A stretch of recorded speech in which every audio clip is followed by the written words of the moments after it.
The Yazidi Scriptures, read by Paul Martin. Reading Al-Jilwa, the Revelation, followed by Mashar Faresh, the Black Book.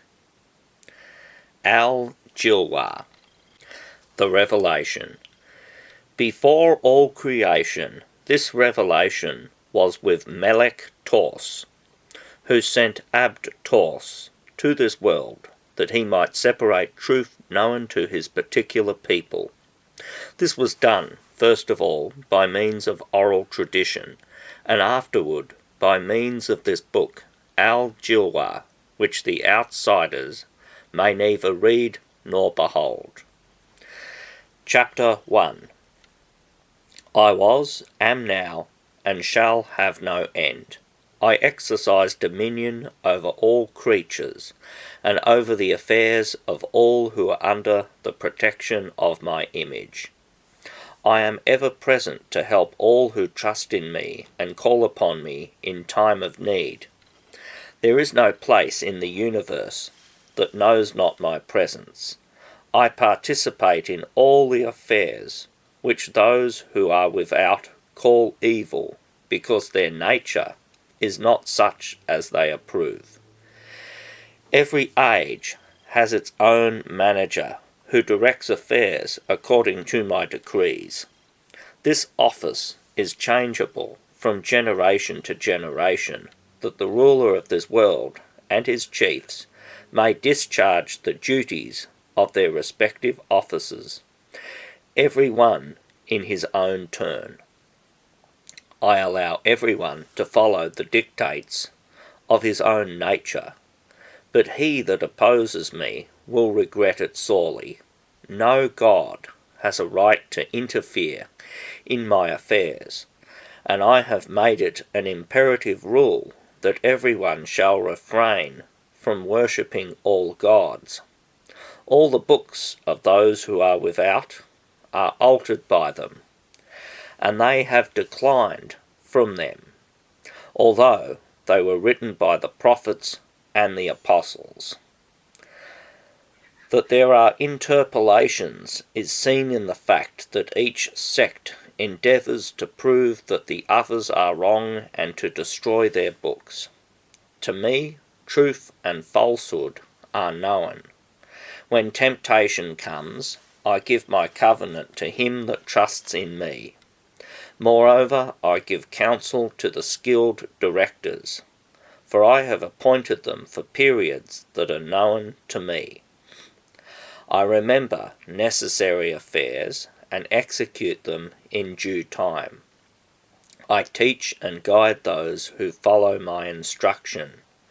If anyone obey me and conform to my commandments, he shall have joy, delight, and goodness. Chapter 2. I requite the descendants of Adam, and reward them with various rewards that I alone know. Moreover, power and dominion over all that is on earth, both that which is above and that which is beneath, are in my hand. I do not allow friendly association with other people, nor do I deprive them that are my own, and that obey me, of anything that is good for them. I place my affairs in the hands of those whom I have tried, and who are in accord with my desires. I appear in diverse manners to those who are faithful and under my command. I give and take away. I enrich and impoverish. I cause both happiness and misery. I do all this in keeping with the characteristics of each epoch, and none has a right to interfere with my management of affairs. Those who oppose me I afflict with disease, but my own shall not die like the sons of Adam that are without. None shall live in this world longer than the time set by me. And if I so desire, I send a person a second or a third time into this world or into some other by the transmigration of souls. 3. I lead to the straight path without a revealed book. I direct aright my beloved and my chosen ones by unseen means. All my teachings are easily applicable to all times and in all conditions. I punish in another world all who do contrary to my will. Now the sons of Adam do not know the state of things that is to come. For this reason they fall into many errors. The beasts of the earth, the birds of heaven, and the fish of the sea are all under the control of my hands. All treasures and hidden things are known to me, and as I desire, I take them from one and bestow them upon another. I reveal my wonders to those who seek them, and in due time my miracles to those who receive them from me. But those who are without are my adversaries, hence they oppose me, nor do they know that such a course is against their own interests. For might, wealth, and riches are in my hand, and I bestow them upon every worthy descendant of Adam. Thus the government of the worlds, the transition of generations, and the changes of their directors are determined by me from the beginning. 4. I will not give my rights to other gods. I have allowed the creation of 4 substances, 4 times, and 4 corners, because they are necessary things for creatures. The books of Jews, Christians, and Muslims, as of those who are without, except in a sense, i.e., so far as they agree with and conform to my statutes. Whatsoever is contrary to these they have altered, do not accept it. Free things are against me, and I hate free things. But those who keep my secrets shall receive the fulfillment of my promises. Those who suffer for my sake I will surely reward in one of the worlds. It is my desire that all my followers shall unite in a bond of unity, lest those who are without prevail against them. Now then, all ye who have followed my commandments and my teachings, reject all the teachings and sayings of such as are without. I have not taught these teachings, nor do they proceed from me. Do not mention my name, nor my attributes, lest you regret it, for you do not know what those are without may do. 5. O you that have believed in me, honour my symbol and my image, for they remind you of me. Observe my laws and statutes. Obey my servants, and listen to whatever they may dictate to you of the hidden things. Receive that is dictated, and do not carry it before those who are without, Jews, Christians, Muslims, and others, for they know not the nature of my teaching. Do not give them your books, lest they alter them without your knowledge. Learn by heart the greater part of them, lest they be altered. Thus ends the book of Al-Jilwa, which is followed by the book of Mashav Resh, the Black Book. In the beginning, God created the white pearl out of his most precious essence. He also created a bird named Angar. He placed the white pearl on the back of the bird and dwelt on it for 40,000 years. On the first day, Sunday, God created Melech and Zazel, and he is Tors Melech, the chief of all. On Monday, he created Melech Dardael, and he is Sayah Hassan. Tuesday, he created Melech Israfel, and he is Saya Sams ad Din. Wednesday, he created Melech Mihail, and he is Saya Abu Bakr. Thursday, he created Melech Azrael, and he is Sajjad ad Din.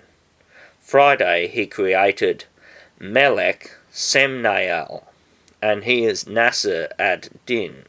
Saturday, he created Melech Nurael, and he is Yadin Farah ad-Din. And he made Melech Tors, ruler over all. After this, God made the form of the 7 heavens, the earth, the sun, and the moon. But Farad Din created man and the animals, and birds and beasts. He put them all in pockets of cloth, and came out of the pearl, accompanied by the angels. Then he shouted at the pearl with a loud voice. Thereupon the white pearl broke up into 4 pieces, and from its midst came out the water, which became an ocean. The world was round, and was not divided. Then he created Gabriel, and the image of the bird. He sent Gabriel to set the 4 corners. He also made a vessel, and descended in it for 30,000 years. After this he came and dwelt in Mount Lawless. Then he cried out at the world, and the sea became solidified, and the land appeared, and it began to shake. At this time he commanded Gabriel to bring 2 pieces of the white pearl. One he placed beneath the earth, the other stayed at the gate of heaven. He then placed in them the sun and the moon, and from the scattered pieces of the white pearl he created the stars, which he hung in heaven as ornaments. He also created fruit-bearing trees and plants and mountains for ornaments to the earth. He created the throne over the carpet.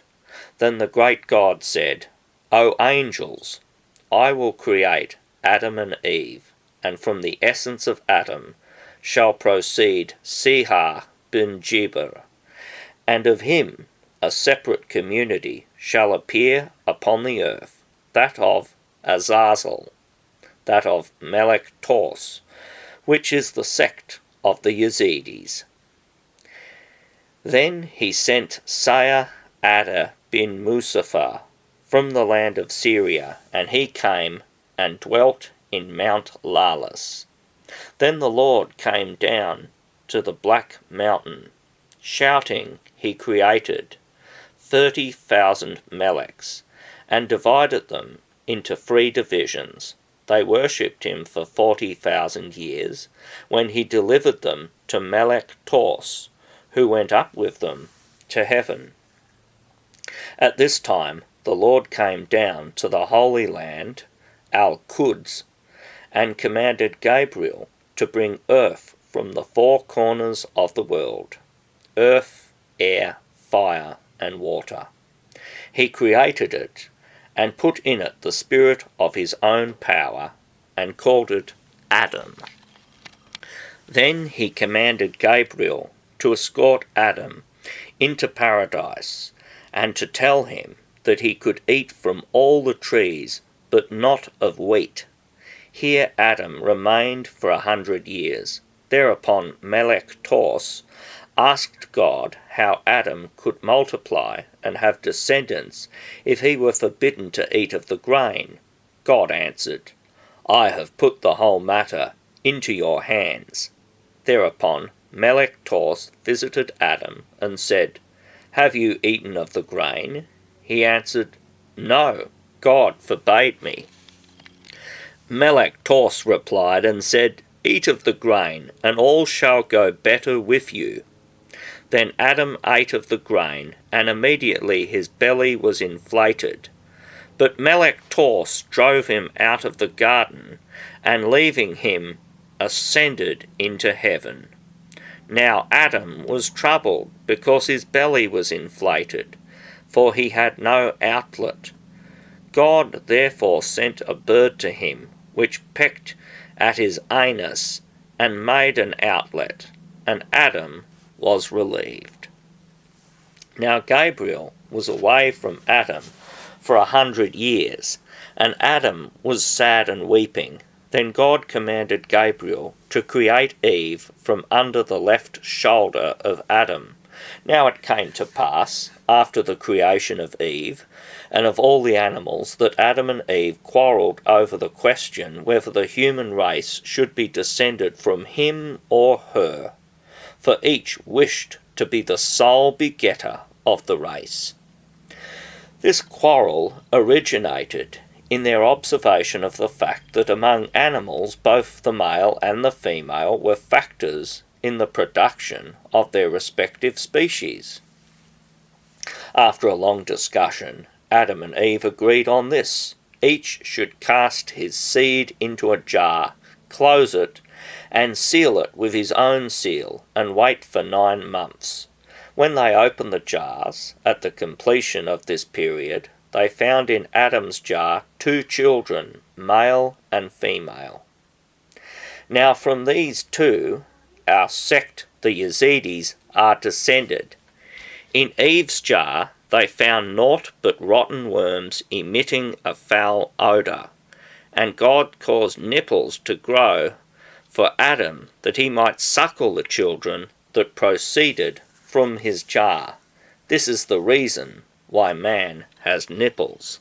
After this, Adam knew Eve, and she bore 2 children, male and female, and from these the Jews, the Christians, the Muslims, and other nations and sects are descended. But our first fathers are Seth, Noah, and Enosh, the righteous ones, who were descended from Adam only. It came to pass that trouble arose between a man and his wife, resulting from the denial on the part of the woman that the man was her husband. The man persisted in his claim that she was his wife.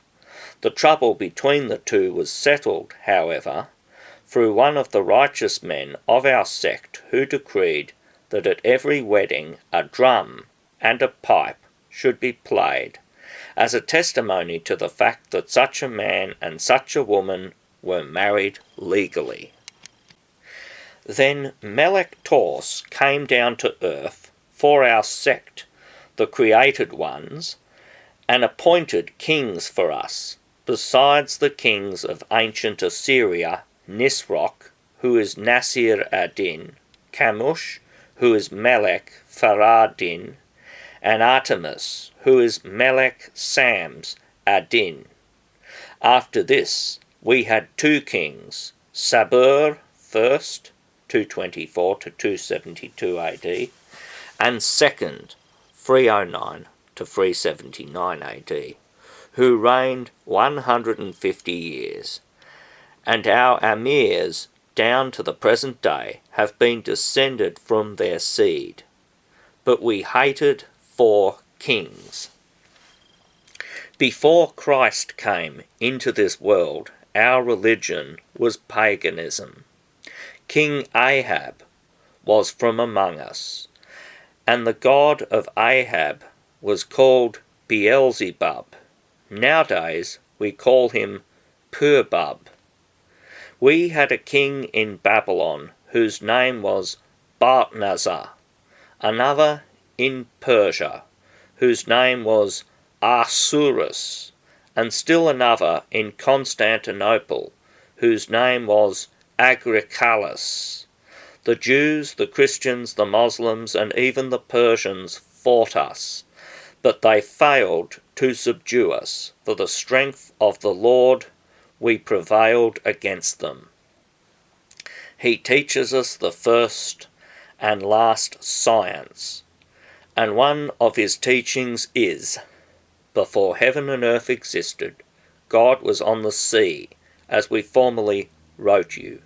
He made himself a vessel, and travelled in it, in Kunsiniyat of the seas, thus enjoying himself in himself.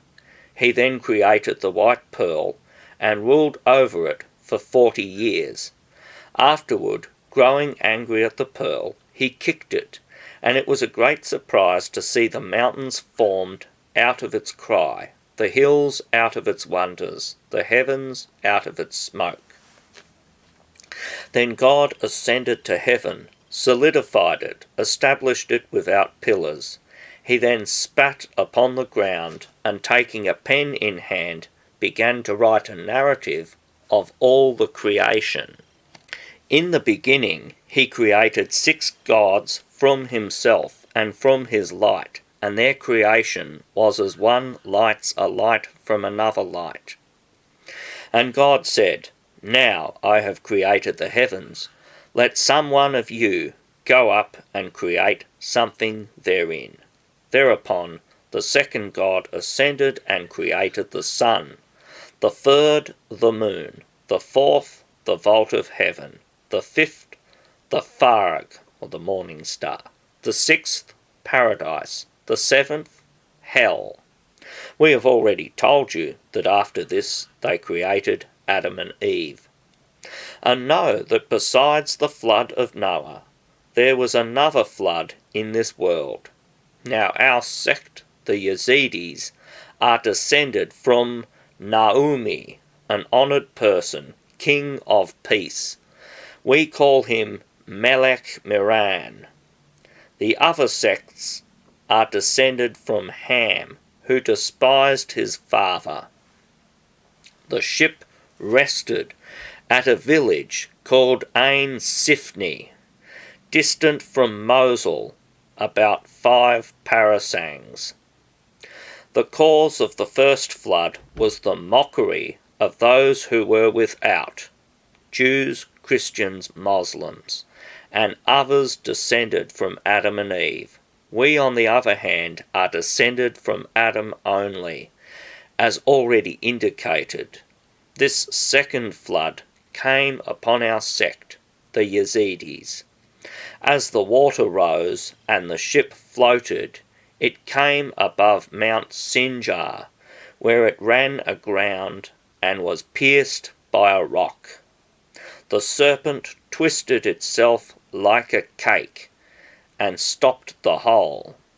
Then the ship moved on and rested on Mount Judy. Now the species of the serpent increased and began to bite man and animal. It was finally caught and burned, and from its ashes fleas were created. From the time of the flood until now are 7,000 years. In every 1,000 years, one of the 7 gods descends to establish rules, statutes, and laws, after which he returns to his abode. While below, he sojourns with us, for we have every kind of holy places. This last time the God dwelt among us longer than any of the other gods who came before him. He confirmed the saints. He spoke in the Kurdish language. He also illuminated Muhammad, the prophet of the Ishmaelites, who had a servant named Muawiyah. When God saw that Muhammad was not upright before him, he afflicted him with a headache. The prophet then asked his servant to shave his head, for Muawiyah knew how to shave. He shaved his master in haste, and with some difficulty. As a result, he cut his head and made it bleed. Fearing that the blood might drop to the ground, Muawiyah licked it with his tongue, whereupon Muhammad asked, "What are you doing, Muawiyah?" He replied, "I licked your blood with my tongue, for I feared that it might drop to the ground." Then Muhammad said to him, "You have sinned, O Muawiyah. You shall draw a nation after you. You shall oppose my sect." Muawiyah answered and said, "Then I will not enter the world. I will not marry." It came to pass that after some time God sent scorpions upon Muawiyah, which bit him, causing his face to break out with poison. Physicians urged him to marry lest he die. Hearing this, he consented. They brought him an old woman, 80 years of age, in order that no child might be born. Muawiyah knew his wife, and in the morning she appeared a woman of 25, by the power of the great God. And she conceived and bore our god Yezidi. But the foreign sects, ignorant of this fact, say that our God came from heaven, despised and driven out by the great God. For this reason they blaspheme him. In this they have erred, but we, the Yazidi sect, believe this not, for we know that he is one of the above-mentioned 7 gods. We know the form of his person and his image. It is the form of a cock which we possess. None of us is allowed to utter his name, nor anything that resembles it, such as Shaitan, Satan, Kaitan, cord, Sa, evil, Sat, river, and the like. Nor do we pronounce Malun, accused, or La'anat, curse, or Na'al, horseshoe, or any word that has a similar sound. All of these are forbidden us out of respect for him. So has, lettuce, is debarred. We do not eat it, for it sounds like the name of our prophetess, Hasiah. Fish is prohibited in honour of Jonah the prophet. Likewise deer, for deer are the sheep of one of our prophets. The peacock is forbidden to our seer and his disciples, for the sake of our Taurus. Squash is also debarred. It is forbidden to pass water while standing, or to dress up while sitting down, or to go to the toilet room or take a bath according to the custom of the people. Whosoever does contrary to this is an infidel. Now the other sects, Jews, Christians, Muslims, and others, know not these things, because they dislike Melech Tos. He therefore does not teach them, nor does he visit them. But he dwelt among us, he delivered us to the doctrines, the rules, and the traditions, all of which have become an inheritance, handed down from father to son. After this, Melech Tos returned to heaven. One of the 7 gods made the Sanjaks, standards, and gave them to Solomon the wise. After his death, our kings received him. And when our god, the barbarian Yazidi, was born, he received these Sanjaks with great reverence, and bestowed them upon our sect. Moreover, he composed 2 songs in the Kurdish language, to be sung before the Sanjaks in this language, which is the most ancient and acceptable one. The meaning of the song is this: Hallelujah to the jealous God. As they sing it, they march before the Sanjaks with timbrels and pipes. These Sanjaks remain with our Emir, who sits on the throne of Yazid. When these are sent away, the Kawals assemble with the Emir and the great general, the Sayyar, who is the representative of Sayyar Nasir ad-Din, i.e. Nisroch, god of the ancient Assyrians. They visit the Sanjaks. Then they send each Sanjak in care of a Kawal to its own place, one to Halatani, one to Aleppo, one to Russia, and one to Sinjar.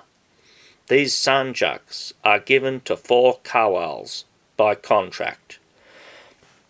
Before they are sent, they are brought to Say Adi's tomb, where they are baptized amid great singing and dancing.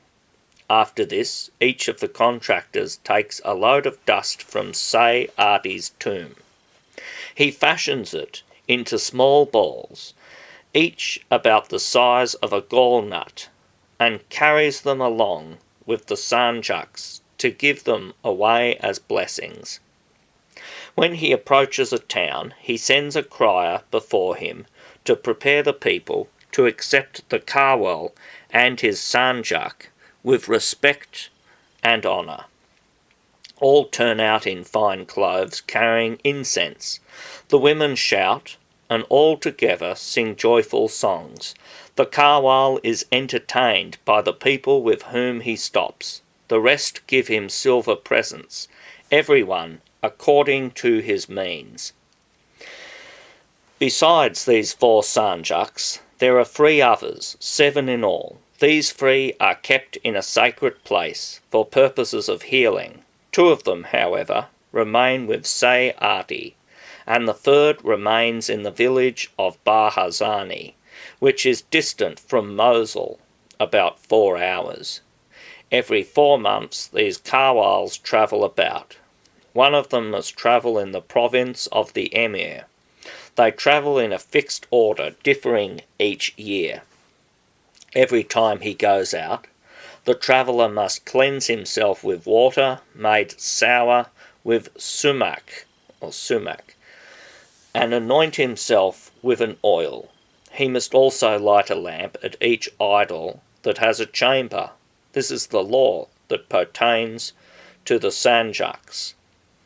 The first day of our new year is called the Sursali, the beginning of a year. It falls on the Wednesday of the first week in April. On that day there must be meat in every family. The wealthy must slaughter a lamb or an ox. The poor must kill a chicken or something else. These should be cooked on the night, the morning of which is Wednesday, New Year's Day. With the break of day, the food should be blessed. On the first day of the year, alms should be given at tombs where the souls of the dead lie. Now the girls, large and small, are to gather from the fields flowers of every kind that have a reddish colour. They are to make them into bundles, and after keeping them 3 days, they are to hang them on the doors as a sign of the baptism of the people living in the houses. In the morning, all doors will be seen well decorated with red lilies. But women are to feed the poor and needy who pass by and have no food.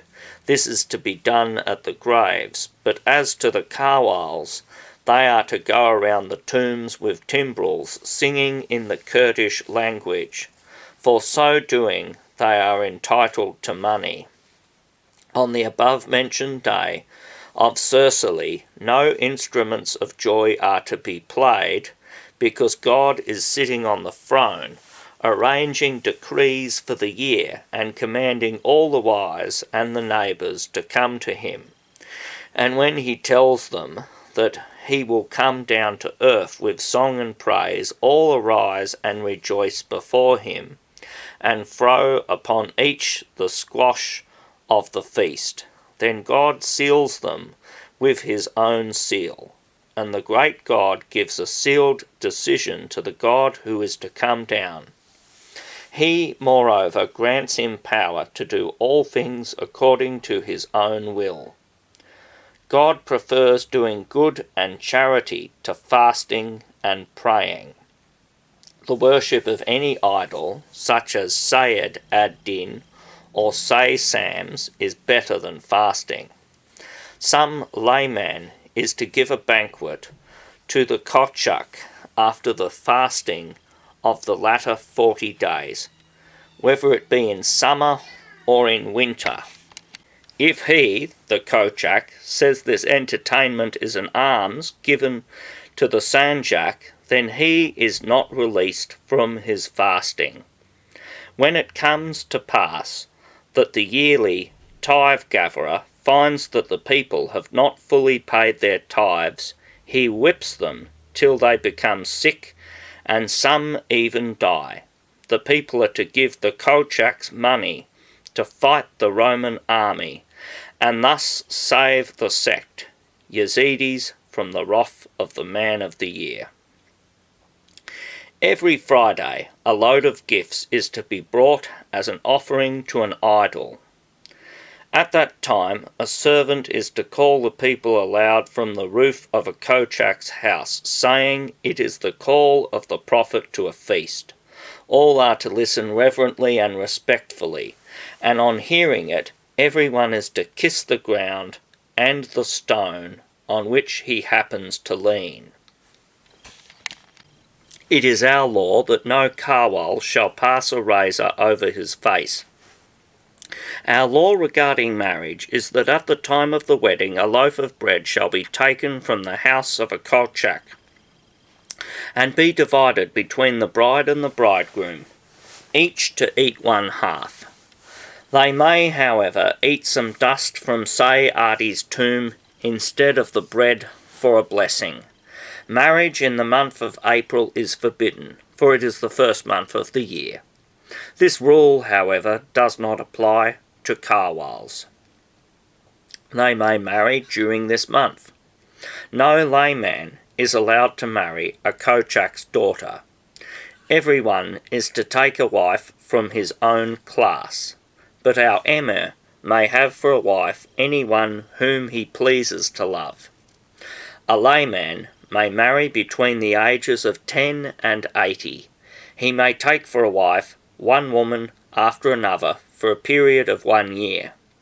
On her way to the house of the bridegroom, a bride must visit the shrine of every idol she may happen to pass. Even if she pass a Christian church, she must do the same.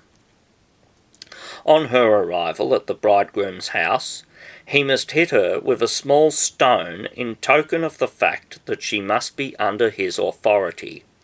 Moreover, a loaf of bread must be broken over her head as a sign to her that she must love the poor and needy. No Yazidi may sleep with his wife on the night the morning of which is Wednesday, and the night the morning of which is Friday. Whosoever does contrary to this commandment is an infidel. If a man steal the wife of his neighbour, or his own former wife, or her sister or mother, he is not obliged to give her dowry, for she is the booty of his hand. Daughters may not inherit their father's wealth. A young lady may be sold as an acre of land is sold. If she refuses to be married, then she must redeem herself by paying her father a sum of money earned by her service and the labour of her hand. End of the Yazidi scriptures.